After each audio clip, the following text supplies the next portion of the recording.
नमस्कार दोस्तों, स्वागत है आपका हमारे इस यूट्यूब चैनल ई गाइडेंस पर। आज हम 20 अक्टूबर को इलाहाबाद यूनिवर्सिटी एग्जामिनेशन जो हुआ था बीएससी मैथ का, उसका मेमोरी बेस्ड क्वेश्चंस करने वाले हैं। यहाँ पर हम फर्स्ट पार्ट में दो सेक्शन डिस्कस करेंगे, जनरल अवेयरनेस और केमिस्ट्री में जो भी क्वेश्चंस आए हुए हैं। ठीक है, हम एक एक क्वेश्चन डिस्कस करेंगे और सब हूबहू के वही क्वेश्चंस रहेंगे। तो हम स्टार्ट करते हैं। जो पहला जो क्वेश्चन आया था जनरल अवेयरनेस से, वो था कि आपका directive principle of state policy वो कहाँ से लिया गया है। तो उसका जो आंसर है वो था आयरिश गवर्नमेंट। आयरिश गवर्नमेंट से ही ये हमारा लिया गया था। ठीक है, आयरिश गवर्नमेंट। दूसरा था कि पंचायती राज हमारा किस अमेंडमेंट के अंदर आता है। तो वो आपका आंसर जो था वो था 73rd अमेंडमेंट। बाकी 76 अमेंडमेंट भी दिए हुए थे, कई सारे अमेंडमेंट दिए हुए थे, लेकिन आपका जो करेक्ट था वो 73 अमेंडमेंट होगा। ठीक है, थर्ड क्वेश्चन जो था बहुत सिंपल क्वेश्चन था, जो आपने अपने 9th क्लास के ज्योग्राफी बुक में भी पढ़ी होगी कि भाई इंडिया के नॉर्थ टू साउथ डिस्टेंस कितनी थी। तो बहुत सिंपल क्वेश्चन था, वो था 3214 किलोमीटर्स। बाकी ऑप्शन में कई सारे दिए थे कन्फ्यूजन करने के लिए, 3300 समथिंग दिया था, 3100 समथिंग दिया था, बट करेक्ट आंसर आपका 31214 किलोमीटर्स था। ठीक है, इसके बाद जो सबसे एक मतलब अजीब सा क्वेश्चन था, वो था ratio of length to height width of Indian flag. तो ये जहर क्वेश्चन थोड़ा अजीब था, इसमें कई लोग कंफ्यूज्ड रहते हैं, लेकिन इसका जो करेक्ट आंसर था वो था आपका 3:2। क्या था आपका 3:2 इसका करेक्ट आंसर था। बाकी 2:3 भी उसमें दिया हुआ था, आपका 3:4 भी उसमें दिया गया। ये सब नहीं होगा, बाकी करेक्ट आंसर आपका 3:2 था। फिफ्थ क्वेश्चन जो आपका था कि एक ये था क्वेश्चन भाई, इसमें बहुत लोग कन्फ्यूजन रही होगी और बहुत बच्चे गलत भी किए होंगे कि भाई नेशनल फ्लैग ऑफ इंडिया कब अडॉप्ट किया गया था, उसका डेट क्या है। तो ये 22 जुलाई 1947 को ये अडॉप्ट किया गया था। ऑप्शन में 20 जुलाई भी दिए गए थे आपके और यहाँ तक कि 1950 भी दिया था ऑप्शन में, और 1948 भी दिया गया था, सिर्फ कंफ्यूज करने के लिए। ठीक है, बट आपको कंफ्यूज नहीं होना है। उसके बाद पूछा गया था कि what is approximate duration of national anthem. तो सबसे सिंपल क्वेश्चन, मतलब कि एक बच्चा भी कर लेता है ये क्वेश्चन को, वो था 52 सेकेंड, जो कि हम सब कोई जानता है कितना होता है। ठीक है, नेक्स्ट क्वेश्चन पढ़ते हैं। जम्मू कश्मीर रिफॉर्मेशन एक्ट, आपको पता था ये मोदी जी के समय आया था, तो बहुत ही एक आसान क्वेश्चन में समझ सकते हैं, क्योंकि 2019 में जब लोकसभा चुनाव हुआ था उसके बाद ही एक्ट आया गया था, दिसंबर का महीना था। तो इससे सबको याद आ गया होगा कि भाई हाँ, ये आया था 2019 में ही आया होगा। बाकी ऑप्शन में आपके 2016 दिए थे, 2018 दिए, इवन 2020 भी दिए। 2020 कभी हो ही नहीं सकता था भाई, इस समय इतना कोरोना फैला हुआ था, तो कहाँ से हो जाता एक्ट। तो ये क्वेश्चन था। आठवां क्वेश्चन आपको जो था वो था India latitude and longitudinal extent कितना है, जो कि अगेन आपने क्लास 9th की बुक में पढ़ा ही होगा कि ये 68 से लेकर 97.25 डिग्री रहता है। ठीक है, तो ये कर लिए होंगे कई बच्चे। नौवां क्वेश्चन था वो कि नेशनल सॉन्ग फर्स्ट टाइम किस सन में किया गया था। तो ये बहुत अच्छा क्वेश्चन था, इसमें कई बच्चों को गलत हुआ होगा, तो कई ऑप्शन दिए गए थे, लेकिन जो करेक्ट है आपका 1896 आपका करेक्ट क्वेश्चन आंसर था। बाकी 1897 भी दिया था, 1898 भी दिया था, कई सारे दिए गए, तो आपको करेक्ट जो है वो आपका 1896 है। ठीक है, आगे बढ़ते हैं। 10वां क्वेश्चन था, ये सबसे आसान क्वेश्चन समझ सकते हैं कि question related to which of the following is not feature of Indian constitution. तो उसमें मुझे याद था, बच्चे बता रहे थे कि था इसमें कि इंडिया कॉन्स्टिट्यूशन रिटन है, सबसे लेंदीएस्ट कॉन्स्टिट्यूशन है, तो ये सब तो है भाई इसके फीचर, तो एक अलग जो आपको ऑप्शन दिखा होगा वही इसका आंसर रहा होगा। ठीक है, अब हम बात करते हैं केमिस्ट्री। केमिस्ट्री मैं खुद मानता हूँ कि जहाँ जो भी क्वेश्चंस मुझे मिले वो केमिस्ट्री थोड़ा सा मॉडरेट टू डिफ़िकल्ट साइड था। तो कुछ क्वेश्चंस क्योंकि बच्चे केमिस्ट्री को आसान लेते हैं, और ज़्यादातर देखा जाता है कि केमिस्ट्री ही अब अच्छी दे रहे हैं। बीएचयू में भी यही हुआ था, केमिस्ट्री थोड़ा अच्छे लेवल की दी थी उन्होंने। तो पहला जो क्वेश्चन मुझे मिला है वो था कि इमल्सिफाइंग एजेंट मिल्क में क्या होता है। इमल्सिफाइंग एजेंट मिल्क में होता है, तो इसका करेक्ट आंसर जो था कैजीन है। ठीक है, कैजीन इसका करेक्ट आंसर था। फिर एक जो मस्त क्वेश्चन पूछा था वो था कि स्ट्रक्चर ऑफ NaCl। तो ये अच्छा क्वेश्चन है भाई। NaCl का स्ट्रक्चर बहुत लोग सोचे होंगे कि भाई ये हेक्सागोनल हो सकता है, ऐसा कुछ, तो ऐसा कुछ नहीं है। इसका जो है FCC अगर आपने मार्क किया है तो आप बिल्कुल सही हैं, 2 नंबर जोड़ लीजिए। ठीक है, खास बात एग्ज़ाम का ये भी था कि इसमें भाई नेगेटिव मार्किंग नहीं थी, तो आप एक बार ट्राई कर सकते थे तुक्का लगाने की भी। ये क्वेश्चन बहुत अच्छा था, कई बच्चे नहीं कर पाए होंगे इस क्वेश्चन को, कि विच of the following catalysis explain by absorption theory. तो इसमें ऑप्शन थे, कई सारे थे। हेट्रोजीनियस था ही, तो ये आपका करेक्ट है ही। साथ ही साथ आपका होमोजीनियस कैटालिसिस दिया हुआ था, एसिड बेस कैटालिसिस दिया हुआ था, तो ये सब नहीं होगा। आपको जो करेक्ट था वो था हेट्रोजीनियस कैटालिसिस। ठीक है, तो इसके बाद एक क्वेश्चन था, which of the following has smallest size. तो उस क्वेश्चन में जितने भी ऑप्शंस अवेलेबल थे उसके हिसाब से Mg++ का आपका करेक्ट आंसर होगा। उसका जो सॉल्व करने की तरीका होता है वो होता है बेटा कि आप Z/E रेशियो निकालिए। जेड है आपको उस आइटम का एटॉमिक नंबर, ई उसमें कितने इलेक्ट्रॉन थे। तो ये Z/E रेशियो जैसे जैसे इंक्रीज करेगा आपकी साइज़ उतनी ही कम होती है, जस्ट रेसिप्रोकल रहता है। तो Mg++ आपका करेक्ट आंसर था उसमें। ये बहुत अच्छा क्वेश्चन था, मतलब कि एक आपके वो होता है कि सब नहीं कर पाए होंगे। Which of the following is ore of copper. तो ऑप्शन आपको बता देता हूँ। ऑप्शन थे आपके, सी ने बार दिया था, जो कि पहले सब गलत कर दिए होंगे। क्यों? क्योंकि फेमस है ही भाई, ये उसका होता है आपका मरकरी का होता है। एक ऑप्शन में था आपका लेमोनाइट। लेमोनाइट आपका ऑप्शन में था, लेमोनाइट, लेकिन आपका जो होता है वो होता है आयरन का, तो ये भी ऑप्शन नहीं था। आपको जो करेक्ट ऑप्शन था वो था एजियोराइट। एजियोराइट आपका करेक्ट है।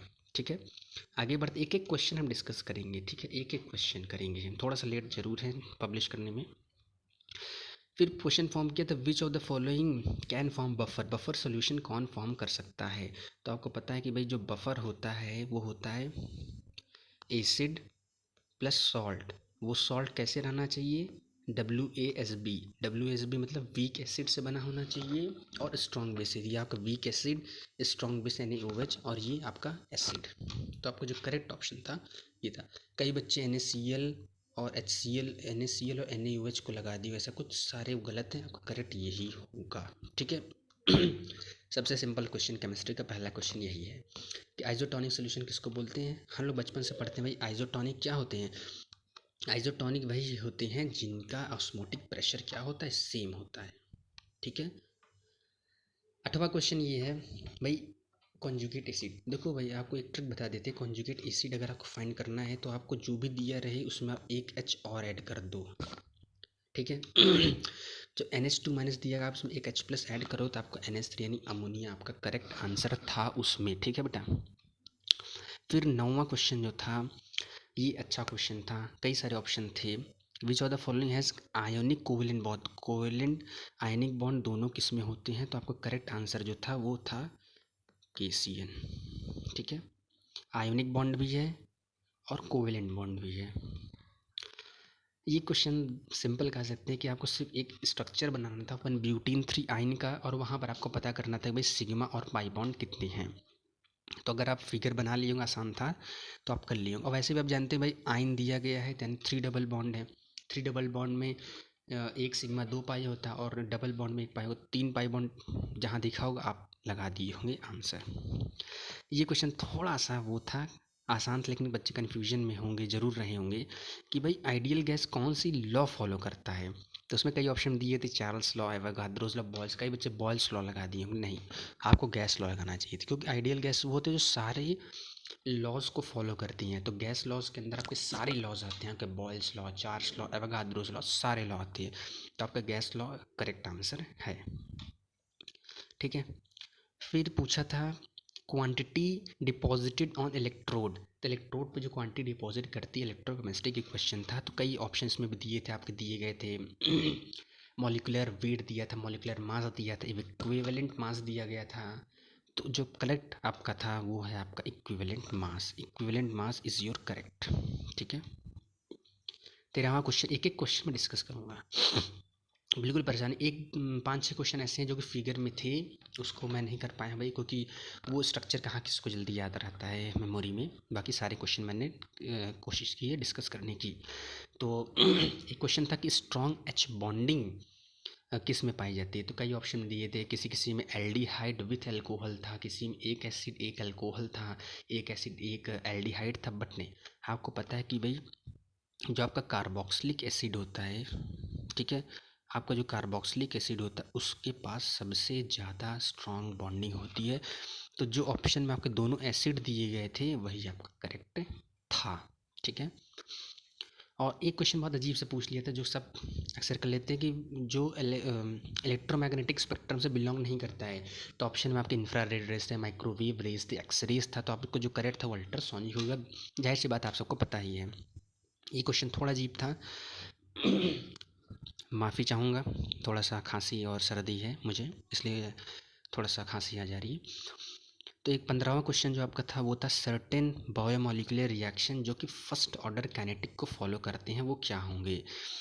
तो देखो भाई, फर्स्ट ऑर्डर को फॉलो करते हैं तो फर्स्ट ऑर्डर से रिलेटेड होगा, लेकिन बायोमोलिकुलर ऐसा कुछ लगा दिया था तो आपको समझ जाना चाहिए। ऑप्शन एलिमिनेट आपका डायरेक्ट हो जाता है कि आपका यहाँ भाई सूडो ऑर्डर ही होगा, pseudo order first order reaction, ठीक है। 16वां क्वेश्चन था, बहुत अच्छा क्वेश्चन था, बहुत मतलब सिंपल क्वेश्चन था कि भाई इंथैल्पी का फॉर्मूला क्या होता है? तो H equal to P V होता है।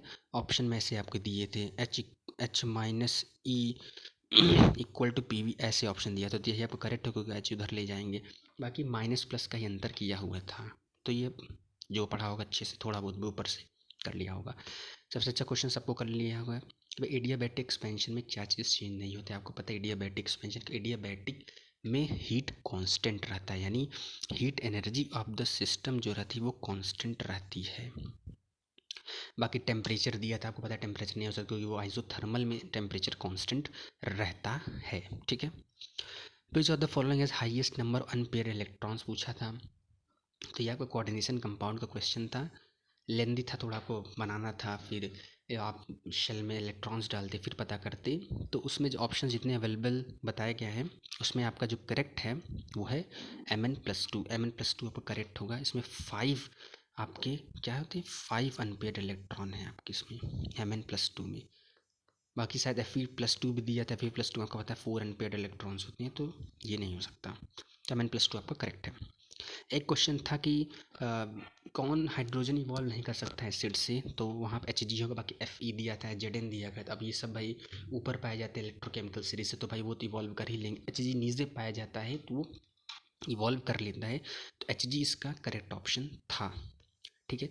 बहुत सिंपल क्वेश्चन, इसको मुझे लगता है कि सब ने टिक लगाया होगा कि भाई HCl6 से रिएक्ट करता है और AlCl3 के प्रेजेंस में इस रिएक्शन को क्या बोलते हैं? तो पता है भाई फ्रीडल-क्राफ्ट अल्काइलेशन ही होगा। ऑप्शन में वुर्त्ज रिएक्शन दिया था और वुल्फ किश्नर दिया, जो कभी हो ही नहीं सकता। अल्काइलेशन, यहाँ जब अल्काइल ग्रुप ही ऐड हो रहा है तो अल्काइलेशन ही ग्रुप से रिलेटेड कुछ आंसर रहा होगा। तो ये आपका आंसर, बहुत आसान क्वेश्चन था। फिर आपसे पूछा गया था कि भाई मास डिपॉजिटेड एट इलेक्ट्रोड, तो ये सब डिस्कस हो चुका है, इक्विवेलेंट मास होगा। एक पूछा था which of the following does not belong to electromagnetic spectrum, the ultrasonic wave है। हाँ, एक क्वेश्चन जो थोड़ा वो था कि equivalent weight of carbon in carbon monoxide, तो इसका जो करेक्ट आंसर 6 ग्राम है। ये अच्छा क्वेश्चन है, ज़्यादातर बच्चों को ये नहीं पता होगा, तो इसका आंसर 6 होगा। बाकी ऑप्शन में 12 ग्राम, 16 ग्राम ये सब भी दिए गए थे। ये अच्छा क्वेश्चन था कि for the reaction this equilibrium constant KP changes with, तो इसका जो आंसर था कई सारे दिए गए थे। टोटल प्रेशर दिया था, कैटलिस्ट दिए गई थी, अमाउंट ऑफ H2Y2 दिया था, बट इसका करेक्ट आंसर जो है वो है आपका टेम्परेचर। टेम्परेचर आपका क्या है, करेक्ट है। फिर आपका क्वेश्चन था, एक था कि भाई जिंक आयोडीन से रिएक्ट करता है तो जिंक आयोडाइड फॉर्म होता है, तो इसमें कौन सी स्पीशी ऑक्सीडाइज्ड होती है? तो इसका आंसर जो जिंक, तो कई ऑप्शन दिए गए थे ABCD, जिसका जो करेक्ट आंसर है वो है सी, ऑप्शन सी, जिंक आइटम। ये आपका करेक्ट है, ठीक है। ये मतलब कि कह सकते हो सबसे आसान नहीं था, एक मीडियम लेवल क्वेश्चन था, ठीक है। पूछा था 100 ml of solution has normality this if 900 ml of water more add होगा, तो इसको आपको पता है 9/100 इसका आंसर होगा। N1V1 इक्वल टू N2V2 लगा देंगे, आपका आंसर आ जाएगा। फिर एक क्वेश्चन था बेंजोइन एल्डो क्लेसन रिडक्शन से कोई दो रिएक्शन से दे दी गई, तो उसमें पूछा था भाई ये कौन सा रिएक्शन है, बेंजोइन है, एल्डोल कंडेंसेशन है, कि क्लेसन है कि परकिंस है, ऐसे पूछा था उसमें।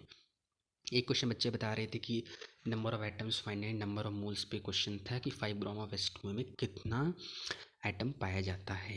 एक क्वेश्चन था आपका ज्योमेट्रिकल आइसोमेरिज्म किसमें पॉसिबल नहीं है, इस पे भी एक क्वेश्चन था। ठीक है, एक क्वेश्चन था थोड़ा वो मतलब कि सॉल्व वाला क्वेश्चन था, उसको आपको सॉल्व करना था कि wavelength of first line of Balmer series अगर ये है तो corresponding wavelength of Lyman series क्या होगी, लाइमन सीरीज़ में आपको फाइंड करना था। एक क्वेश्चन था सबसे मोस्ट स्टेबल एल्कीन कौन सी होती है। मोस्ट स्टेबल एल्कीन में वही होगा जिसमें डबल बॉन्ड सबसे बीच में लगा हो, वही सबसे स्टेबल होता है। जिसमें अल्फा हाइड्रोजन सबसे ज़्यादा होते हैं वही सबसे आपका स्टेबल होता है। ठीक है, एक जो 40 क्वेश्चन आते हैं पीसीएम में, एक क्वेश्चन था कि भाई कौन इजीली इलेक्ट्रोफिलिक रिएक्शन में जा सकता है। तो आपके ऑप्शन में बता देता हूँ। ऑप्शन में आपका एक फिनॉल था, ठीक है, जो कि आपका करेक्ट आंसर है। आपका एक सिंपल एक बेंजीन रिंग भी दे दी गई थी। एक में आपका Cl ऐसे लगा दिया गया जो कभी हो ही नहीं सकता क्योंकि ये इलेक्ट्रॉन डेंसिटी को रिड्यूस कर देगा तो ये कभी हो नहीं सकता। इलेक्ट्रोफाइल हमेशा इलेक्ट्रॉन रिच स्पीशीज़ पे अटैक करती है। और एक में आपका CH3 ग्रुप लगा दिया जो कि प्लस आई फिर से होता है, लेकिन आपको पता है OH क्या है, प्लस M है, ये प्लस I है। प्लस M ज़्यादा इलेक्ट्रॉन डेंसिटी इंक्रीज़ करेगा, तो ये इसका आंसर हो जाएगा। तो मेरे पास अभी इतने ही क्वेश्चन थे, यानी आपको मैंने 32 क्वेश्चन 40 में 32 क्वेश्चन यानी आपसे डिस्कस कराए। और बता दें तो एक क्वेश्चन था आपका आइडोफॉर्म टेस्ट से कौन सा पॉजिटिव आइडोफॉर्म टेस्ट देता है, उस पर क्वेश्चन था। मैंने जनरल अवेयरनेस के 10 के 10 क्वेश्चन डिस्कस कराए। अगर आपको अच्छा लगा तो आप डिमांड कर सकते हैं। अगले पार्ट में मैं फिजिक्स मैथमेटिक्स के क्वेश्चंस को डिस्कस कराऊंगा। अभी मैंने जितने क्वेश्चन डिस्कस किए हैं आपसे, टोटल 42 क्वेश्चन डिस्कस किए हैं। ठीक है, यानी 50 क्वेश्चन टोटल थे, 42 क्वेश्चन मैंने डिस्कस किए। तो आप कमेंट करके ज़रूर ऐसे बताइएगा कि आपके कितने क्वेश्चन सही हुए, आपके 32 × 42 सही हुए, या आपके 25 × 42 सही हुए, कि आपके 30 × 42, ऐसे आप कमेंट करके ज़रूर बताइएगा। उम्मीद है आप सबका पेपर अच्छा गया होगा। Best of luck. रिज़ल्ट है 5-10 नवंबर के बीच तक आ जाएगा। सेपरेट वीडियो हम कट ऑफ के बारे में डिटेल में डिस्कस करेंगे। ठीक है, all the best to all of you. ठीक है, ओके, थैंक यू।